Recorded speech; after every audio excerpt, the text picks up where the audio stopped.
Halo teman-teman Stroopers, balik lagi kita di Strooper Stage. Nah, saya ada sedikit pertanyaan nih buat teman-teman semua. Kira-kira 1, 3, sampai 5 tahun lagi dari sekarang, teman-teman udah tahu belum akan bekerja di mana atau akan berkarir di perusahaan seperti apa?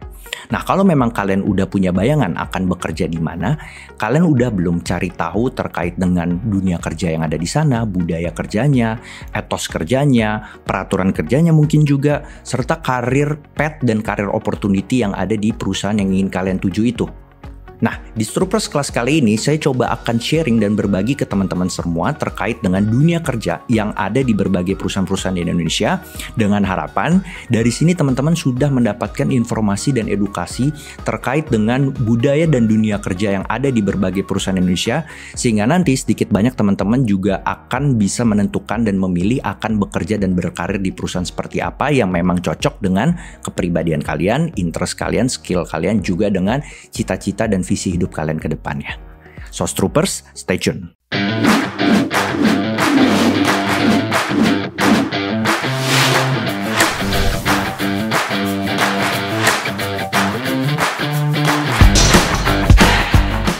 Oke teman-teman Stroopers, seperti yang tadi saya sudah sampaikan sebelumnya bahwa hari ini kita akan belajar bareng-bareng tentang bagaimana dunia kerja dan juga budaya kerja yang ada di berbagai perusahaan-perusahaan di Indonesia ini.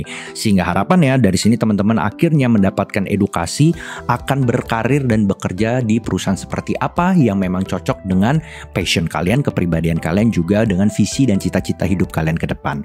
Nah, sebelum sampai di situ kita akan mulai dulu belajar tentang tipe-tipe perusahaan yang ada di Indonesia ini sebagai tempat kalian nanti akan berkarir. Kurang lebih ya teman-teman, secara umum aja saya membagi tipe-tipe perusahaan di Indonesia ini menjadi 3 bagian. Yang pertama adalah perusahaan korporasi atau corporate. Yang kedua adalah perusahaan konsultan atau agency, dan yang ketiga adalah perusahaan media. Nah, ini sebenarnya masih banyak lagi yang lebih spesifik lagi, tapi secara umum aja dan secara sederhana saya membagi ke 3 ini aja dulu teman-teman. Yaitu pertama adalah perusahaan korporasi atau corporate, yang kedua adalah perusahaan konsultan atau agency, dan yang ketiga adalah perusahaan media. Nah, kalau teman-teman lihat di sini, perusahaan korporasi ini sebenarnya masih bisa lagi kembangin lagi menjadi 3 sub bagian lagi.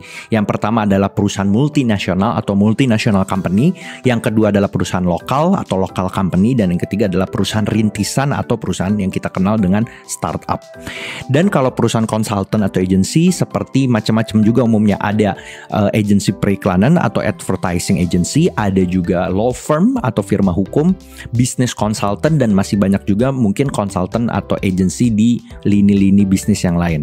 Dan yang terakhir adalah perusahaan media. Dari sini mungkin kita juga udah banyak yang kenal ya, seperti station TV, radio, online media, news media, dan lain sebagainya. Oke teman-teman, saya akan mulai dari perusahaan korporasi atau corporate. Dan seperti yang tadi sudah saya sampaikan sebelumnya, bahwa perusahaan korporasi sendiri itu di Indonesia ada tiga jenis. Yang pertama adalah multinational company atau perusahaan multinasional, yang kedua adalah perusahaan lokal atau local company, dan yang ketiga adalah perusahaan rintisan atau startup. Saya akan mulai dari perusahaan multinasional atau multinational company.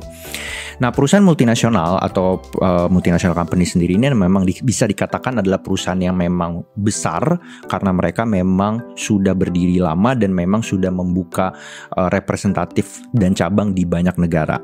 Dan biasanya memang perusahaan multinasional ini memang memiliki sebuah kantor pusat di satu negara, di mana di headquarter atau kantor pusat inilah semua kendali bisnis dilakukan, semua pusat pengambilan keputusan dan juga semua kendali bisnis dan juga formulasi strategi bisnis mereka ada di situ, dan negara-negara lain, kantor-kantor cabang mereka yang ada di banyak negara itu tinggal mengadopsi dan menjalankan sesuai arahan dari kantor pusat. Banyak banget contohnya di Indonesia ini perusahaan multinational company, seperti misalnya Samsung yang headquarternya itu ada di Korea, atau Microsoft yang memang headquarternya ada di Amerika, Philip Morris International yang memang kantor pusatnya ada di Polandia, Coca-Cola, PT Unilever Indonesia, dan masih banyak lagi sebenarnya perusahaan multinasional yang memang sudah berdiri dan ada di Indonesia ini. Nah, yang berikutnya adalah perusahaan lokal teman-teman, yaitu perusahaan yang memang berdiri dan atas nama juga hukum di Indonesia, dan memang juga semua kendali bisnis, semua kendali strategi, dan juga semua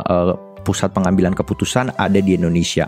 Dan memang semua manajemen operasional juga dikendalikan di Indonesia ini. Contohnya macam-macam ya teman-teman yang ada di Indonesia ini, seperti misalnya PT Mayora atau juga PT Kalbe Farma, Sinarmas, BUMN jelas pasti Bank BRI, dan banyak juga lokal-lokal company yang memang bisa dikatakan juga sudah besar dan memang semua pusat bisnisnya ada di Indonesia. Sekarang saya akan mulai tentang bagaimana sih gambaran dunia kerja atau budaya kerja di masing-masing perusahaan yang udah saya jelaskan tadi, sehingga sedikit banyak teman-teman mulai kegambar nih, oh seperti ini toh budaya kerja atau lingkungan kerja yang ada di perusahaan itu. Yang pertama saya mulai dari multinational company. Saya bagi menjadi plus dan minus atau pros and cons. Saya mulai dari prosnya dulu atau plusnya dulu ya.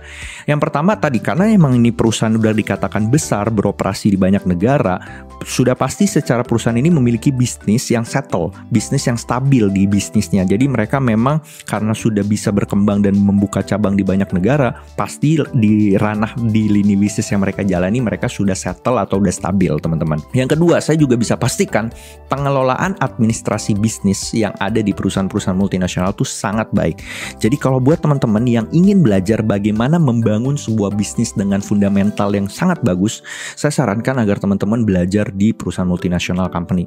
Karena saya bisa bilang secara sistem, secara bisnis, dan secara administrasi sangat baik. Itu bisa menjadi sebuah modal kita kalau misalnya next kita mau buat perusahaan sendiri, kita bisa belajar dari multinasional company yang memang punya sistem administrasi yang sangat baik. Yang ketiga adalah fokus pada KPI dan performa. Jadi teman-teman, di dalam multinasional company semua dinilai, semuanya murni dari performa yang kamu berikan dan kamu hasilkan dalam pekerjaan yang kamu jalani. Contohnya gampangnya gini, misalnya di awal tahun kita memang sudah mendapatkan sebuah target khusus yang harus kita jalani dan capai selama tahun berjalan, dimana di dalam setiap 3 bulanan, 6 bulanan atau setahun kita dievaluasi seberapa pencapaian kita atas target yang memang sudah kita capai. Jadi performa kita sangat dinilai. Jadi seberapa performa kita itu baik, itu sangat dinilai, dan itu akan menjadi tolak ukur dalam benefit yang kita akan terima dan juga bonus-bonus yang akan kita terima di dalam multinational company ini. Yang berikutnya juga fokus pada bidang atau divisi yang dikerjakan. Maksudnya gini teman-teman, misalnya kita ditempatkan atau berada pada departemen marketing, khususnya di divisi digital marketing misalnya. Ya udah, teman-teman akan fokus aja memang mengerjakan digital marketing. Hampir bisa dikatakan tidak mungkin teman-teman mengerjakan bidang lain, karena tadi sistemnya multinational company ini udah rapi banget teman-teman, udah sangat bagus. Jadi teman-teman udah punya porsi kerja dan job desk yang jelas di sebuah bidang yang memang sudah dikasih di dalam multinational company. Jadi kecil kemungkinan teman-teman ngerjain hal-hal di luar bidang yang memang bukan di posisi kalian atau bukan di divisi kalian. Dan yang berikutnya juga yang pasti benefit dan tunjangannya mendukung. Saya bisa katakan, saya bilang di sini poinnya benefit ya teman-teman, karena kalau kita bicara benefit itu tidak hanya melulu soal gaji, tapi juga ada asuransi, ada juga tunjangan-tunjangan lain yang sifatnya kalau di multinational company itu sangat proper dan sangat bagus. Jadi saya bisa bilang kesejahteraan dan juga benefit, baik itu secara benefit material seperti gaji maupun juga benefit imaterial seperti asuransi, tunjangan ABCD, tunjangan mobil, kendaraan, dan segala macamnya itu sangat terjamin di multinational company. Karena tadi secara sistemnya mereka sudah established dan semuanya ikut dalam kebijakan yang disusun oleh kantor pusat. Termasuk juga kebijakan benefit yang ada di Indonesia itu biasanya merujuk ke kebijakan yang ada di kantor pusat. Dan yang berikutnya juga ini perlu di-highlight adalah teman-teman, ritme kerjanya cepat. Jadi facing kerjanya cepat banget kalau di multinational company ya teman-teman. Jadi facing kerjanya cepat, laporannya cepat, setiap hari ke hari itu pasti udah ada aja job desk baru yang memang harus kita selesaikan. Jadi kalau teman-teman memang belum siap atau memang juga mungkin belum cukup mampu untuk mengikuti ritme kerja atau facing kerja yang cepat, saya rasa teman-teman belum cocok nih untuk kerja di multinational company. Nah, berikutnya teman-teman yang saya bilang juga jadi cons-nya, saya bisa bilang di sini yang jadi minus, tapi sebenarnya bukan minus ya, tapi jadi nilai yang memang harus teman-teman perhatikan adalah yang pertama, jenjang karirnya berproses dan membutuhkan waktu yang cukup lama. Teman-teman harus sabar, harus setia pada proses kalau ada di multinational company. Jadi kalau teman-teman masuk jadi staff, nggak bisa teman-teman langsung berharap naik jadi manager, nggak. Semua di multinational company karena sistemnya udah bagus, semua by proses.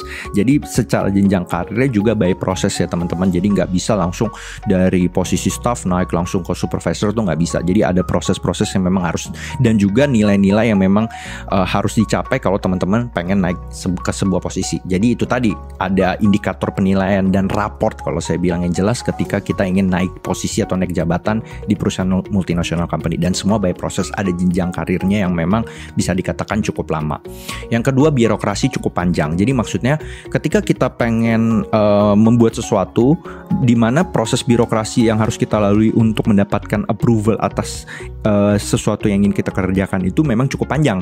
Karena tadi sistemnya multinasional ini kan tadi udah stabil. Jadi mereka sangat berhati-hati, agak sedikit memang juga konservatif ketika memang ingin mengapprove sesuatu. Jadi teman-teman harus sabar ketika memang ingin meminta perizinan atau approval atas pekerjaan yang teman-teman lakukan, itu memang harus melewati birokrasi yang bisa dikatakan cukup panjang. Tapi bukannya memang diribetin ya, enggak. Bukan, tapi memang ada layer-layer atau jenjang-jenjang approval birokrasi yang harus teman-teman lewati ketika ada di multinational company. Terus yang berikutnya, peraturannya sangat ketat dan ada beberapa hal yang memang juga harus dipusatkan di global. Peraturannya ketat teman-teman, jadi teman-teman gak bisa se-fleksibel itu. Karena balik lagi ya, karena memang mereka perusahaannya memang udah settle, secara peraturan juga bisa dikatakan ketat. Jadi memang semuanya karena tadi birokrasinya juga kompleks, peraturannya juga ketat. Jadi teman-teman harus benar-benar comply, istilahnya comply atau patuh terhadap semua SOP, semua rules, peraturan yang ada di multinasional. Dan kalau salah dikit itu biasanya bisa terkena sanksi. Mungkin hal-hal sepele yang memang kita nggak pikirkan itu salah, bisa jadi salah kalau di multinational company. Jadi itu memang harus benar-benar jeli terhadap semua SOP, peraturan kerja yang memang ada di multinational company. Dan juga memang berikutnya sulit untuk belajar hal lain di luar pekerjaan utama. Nah kan tadi saya udah bilang kita udah dikasih sebuah pekerjaan job desk tertentu yang memang itu spesifik dan kita ngerjain itu aja dan kecil kemungkinan kita ngerjain hal lain. Tapi di sini juga ada hal yang memang jadi concern juga, kita juga nggak bisa punya peluang untuk belajar hal lain di luar hal yang kita kerjakan. Kalau teman-teman tipe orang yang memang pengen belajar semua hal, nah itu kecil teman-teman bisa dapatkan di multinational company karena bidang-bidang lain itu memang tidak memang bisa kalian pelajari karena tadi kalian sudah punya satu job desk tertentu dan juga ritme kerjanya cepat sehingga kalian tidak ada waktu lagi untuk mempelajari hal-hal lain di luar hal-hal atau bidang yang kalian kerjakan. Dan saya bilang juga yang terakhir adalah individualistik. Jadi memang multinational company ini memang cara kerjanya individual. Semua orang punya target, setiap individu punya target dan memang untuk mencapai target itu kita harus bekerja dan memberikan performa semaksimalnya kita. Jadi bukan yang sifatnya tim atau gotong royong, tidak, tapi memang kita memang dituntut untuk berhasil dengan kinerja kita sendiri, dengan performa kita sendiri. Makanya saya bilang cara kerjanya sifatnya lebih ke arah individualistik di multinational company. Nah berikutnya saya masuk ke local company ya teman-teman. Nah sistem perusahaan di local company pro-nya atau plusnya ada masih bersifat kekeluargaan. Nah saya juga pernah nih kerja di local company dan saya rasa salah satu vibes yang saya rasakan di local company itu kekeluargaan, didirikan dan memang memakai culture Indonesia, makanya kekeluargaannya masih enak banget di local company. Berikutnya, nah ini yang membedakan dengan tadi multinational company. Kalau di local company kita masih bisa belajar hal-hal lain di luar bidang pekerjaan yang kita jalani. Contoh misalnya teman-teman ada di tadi ya divisi marketing, teman-teman masih bisa tuh untuk belajar tentang divisi sales atau mungkin juga tentang divisi procurement, divisi manufacturing. Teman-teman masih punya peluang itu untuk belajar hal-hal lain di luar bidang atau pekerjaan yang kalian jalani karena tadi ruangnya masih dibuka kalau di local company karena sifatnya masih kekeluargaan nih. Jadi teman-teman bisa nge-explore banyak hal kalau di local company. Terus yang berikutnya juga jenjang karir relatif cepat karena sifatnya kekeluargaan, beda sama multinational company tadi, jenjang karir itu lebih cepat. Jadi kalau teman-teman masuk di satu posisi tertentu, mungkin nggak butuh waktu lama, teman-teman bisa langsung naik ke posisi di atasnya dalam waktu yang relatif lebih cepat. Jadi karena tadi sifatnya masih sangat kekeluargaan sehingga jenjang karirnya masih dikatakan lebih cepat dibandingkan multinational company. Nah juga di local company yang bisa jadi catatan yang membedakan dengan multinasional, birokrasinya nggak terlalu kompleks karena sekali lagi dengan sistem kekeluargaan yang belum terlalu seketat SOP-nya kayak di multinational company, birokrasinya cenderung lebih simple. Bukannya nggak ada memang, tapi cenderung lebih simple, nggak seribet SOP atau rules yang ada di multinational company. Dan bisa saya pastikan juga yang terakhir work-life balance. Jadi memang karena tadi ya, kalau di perusahaan lokal ini karena yang sifatnya tadi kekeluargaan dan juga memang secara bisnis prosesnya memang juga sifatnya ya, mengalir aja. Jadi work life balance-nya masih dapat lah kalau di local company yang saya rasakan pengalaman saya sendiri. Nah, saya masuk ke minusnya atau cons-nya. Yang pertama, lebih berfokus pada profit dibandingkan proses kerja. Nah, karena balik lagi local company itu belum punya sistem yang proper atau belum punya fundamental bisnis yang bisa dikatakan bagus dan settle. Jadi udah ujung-ujungnya di local company yang akan dituntut seberapa profit yang bisa kita hasilkan, keuntungan apa. Dan mereka nggak terlalu berfokus pada bagaimana how to prosesnya. Itu biasanya nggak terlalu ditekankan di local company. Beda sama multinasional yang masih sangat berkutat pada how to proses. Tapi kalau kebalikannya di local company itu enggak. Langsung yang penting seberapa ini ada untung secara bisnis. Kalau gampangnya untungnya berapa, cuannya berapa, itu di local company biasanya lebih di arah situ ya teman-teman. Berikutnya juga masih menjalankan fungsi micromanagement. Jadi maksudnya mikro ya, gampangnya gini aja. Teman-teman misalnya pengen melakukan sesuatu, bisa tuh langsung ketemu sama direktur utama. Nggak perlu melalui layer-layer yang sesuatu yang hampir dikatakan tidak mungkin kalau di multinational company. Kalau di local company masih bisa mikro karena sifatnya. Jadi kalau teman-teman mau discuss sama direktur utama atau pengen nyampein sesuatu itu masih bisa karena birokrasinya nggak terlalu kompleks dan masih sangat kekeluargaan. Terus berikutnya benefit. Nah, balik lagi benefit bisa dikatakan tidak seproper saya bilangnya di perusahaan multinasional. Karena kalau saya bilang benefit dan semua komponen di dalam benefit kan berarti ada gaji, ada insurance, ada tunjangan A, B, C, D. Memang bisa dikatakan tidak sebagus dan tidak seproper di perusahaan multinasional. Dan yang berikutnya juga sistem administrasinya terkadang kurang terkelola dengan baik. Keputusannya masih banyak berpusat di pemilik perusahaan. Jadi ini tadi micromanagement. Jadi semuanya ujung-ujungnya masih banyak yang diputuskannya oleh si pemilik bisnis, pemilik perusahaannya. Jadi beda sama multinasional yang memang proses bisnisnya kan udah jelas ya. Itu yang bisa jadi catatan buat teman-teman. 3 kriteria pemilihan tempat berkarir teman-teman yang saya sarankan. Yang pertama, tentukan objektif yang kamu ingin capai dulu. Apa sih tujuan kalian bekerja? Apa sih tujuan kalian hidup? Tentukan dulu dan dari situ kalian bisa menentukan mana tempat bekerja, mana tempat berkarir yang kira-kira cocok dengan objektif yang ingin saya capai. Nah, objektifnya benar-benar kalian harus juga lihat baik secara diri sendiri maupun juga secara keluarga nanti. Ketika teman-teman nanti berkeluarga kan pasti juga ada pertimbangan. Kira-kira mana tempat bekerja yang bisa juga mempertimbangkan dan mengakomodasi kepentingan objektif teman-teman secara pribadi dan juga kepentingan dan kebutuhan keluarga. Itu yang teman-teman juga harus catat ya, jadi pertimbangan baik itu untuk diri sendiri maupun juga untuk keluarga. Yang kedua, lihat profiling diri kamu secara utuh. Kenali balik lagi diri kamu, kepribadian kamu itu seperti apa. Kalau teman-teman gak bisa bekerja dengan cepat, ya teman-teman janganlah memilih tempat kerja dengan ritme kerja cepat. Kalau teman-teman orangnya sangat butuh kekeluargaan dalam bekerja, berarti pilihlah tempat-tempat yang bisa mengakomodasi tempat bekerja secara kekeluargaan. Tapi kalau teman-teman pengen bekerjanya secara fokus pada target, berarti pilihlah tempat yang memang bisa mengakomodasi teman-teman dalam mengejar target. Dan yang terakhir, nah ini juga penting, hitung opportunity cost yang kamu keluarkan. Penting ya teman-teman. Ketika misalnya teman-teman bekerja di multinational company, berarti kan ada cost yang harus teman-teman bayar. Kalau saya sering bilangnya opportunity cost. Misalnya hilangnya kesempatan teman-teman belajar bidang-bidang lain yang itu kan nggak bisa didapatkan kalau di multinational company. Worth it kah kalau teman-teman nggak bisa dapatkan kesempatan belajar di tempat lain? Ya teman-teman sendiri yang mutusin benar atau tidaknya kan ada di tangan teman-teman. Jadi opportunity cost, jadi hal yang tidak bisa kalian dapatkan ketika kalian memilih sebuah hal. Jadi kalau kalian memilih kerja di multinational company, apa aja hal-hal yang tidak bisa kalian dapatkan? Nah, hal-hal yang tidak bisa kalian dapatkan itulah opportunity cost. Opportunity costnya mau kalian tanggung atau kalian bebankan di diri kalian, kalian sendiri yang memutuskan. Jadi opportunity cost adalah hal yang hilang yang kalian tidak bisa dapatkan ketika kalian memilih sesuatu. Jadi pertimbangkan baik-baik dan jangan sampai opportunity cost ketika kalian memilih sesuatu itu besar ya. Jadinya nggak worth it. Nah teman-teman, itu tadi sedikit sharing saya tentang bagaimana sih gambaran dunia kerja yang ada di perusahaan multinasional maupun juga di perusahaan lokal.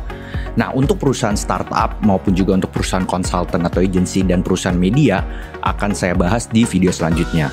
Namun terlepas dari semuanya itu, alangkah memang lebih baik jika kita langsung mengkonfirmasi, langsung mengecek ke masing-masing perusahaan bagaimana sih dunia kerja yang ada di perusahaan-perusahaan yang itu. Dan oleh karena itu, kita nanti akan ada program baru dari Stroper Stage yaitu Stocks. Di mana di program baru kita ini kita akan stockingin perusahaan-perusahaan yang ada di Indonesia untuk cari tahu gimana dunia kerja yang ada di sana. Sekaligus nanti kita akan interogasi HRD departemennya untuk ngasih gambaran kita yang lebih akurat lagi, lebih valid lagi terkait budaya kerja, lingkungan kerja, sampai ke etos kerja, benefit juga kita akan kulik sampai ke career opportunity dan career path yang ada di perusahaan-perusahaan yang ada di Indonesia. Nah, perusahaan mana aja yang harus kita stockingin terlebih dahulu? Teman-teman boleh kali kasih masukan di kolom komentar, sehingga nanti kita akan coba untuk datang ke perusahaan itu untuk ngasih gambaran ke kalian semua terkait dengan dunia kerja yang ada di perusahaan itu. Thank you buat teman-teman yang udah menyaksikan video ini. Tetap berdaya sejak muda dan sampai ketemu di video selanjutnya.